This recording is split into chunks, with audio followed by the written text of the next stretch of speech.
इसी स्थान में बाबा ने हनुमानगढ़ की स्थापना की और इसके बाद ऐसे कार्यों का क्रम चालू हो उठा।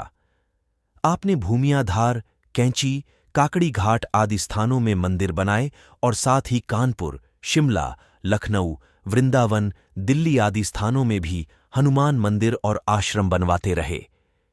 इन कार्यों के लिए बाबा इन स्थानों में आते जाते रहते। इनकी सुव्यवस्था हेतु वे स्वयं इन स्थानों में रहे और बाद में इन्हें प्रतिष्ठानों, ट्रस्ट के सुपुर्द करते गए और तदनंतर आपने इनसे किसी प्रकार का संबंध नहीं रखा।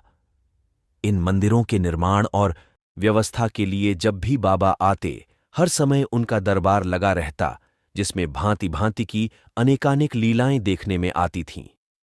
बाबा का सादा जीवन सदा परोपकार में ही व्यतीत हुआ। प्रत्यक्ष में वे रास्ते चलते अपरिचित व्यक्ति की अव्यक्त समस्याओं का हल बिना पूछे बताते रहते और परोक्ष में कितने उपकार वे करते थे, कहा नहीं जा सकता। उनकी मुद्राएं प्रतिपल बदलती रहती थीं, जिनका संबंध प्रत्यक्ष और परोक्ष में किए गए कार्यों से होता था। बाबा की न अपनी कोई चाह थी और न अपना कोई कार्य। अपने देह का भान भी उन्हें रहता न था। आपके शौच, स्नान, भोजन आदि की चिंता भक्तजन ही किया करते थे। करुणा और कृपा की मूर्ति बाबा जगत पिता थे। उनमें भेद दृष्टि थी नहीं। वे स्वतः लोगों के घरों में जाकर अपनी अलौकिक शक्ति से उनका उद्धार करते और साधकों की साधना में योगदान दिया करते। आपने असंख्य लोगों की परवरिश की, कितनों को शिक्षा दिलवाई और कितनों के विवाह रचाए। वे किसी को दुखी नहीं देख पाते थे।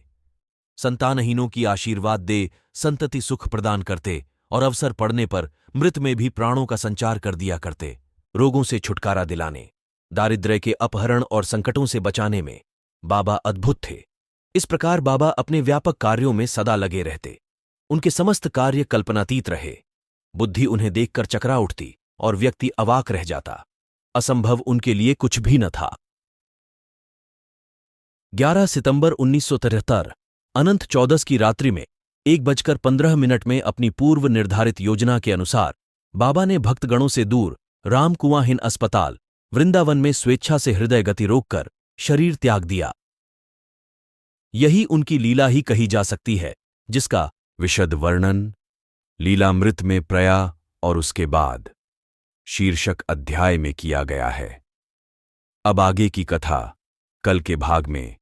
जय सिया राम, जय पंचमुखी हनुमान जी पनकी वाले, महाराज जय नीब करौरी बाबा।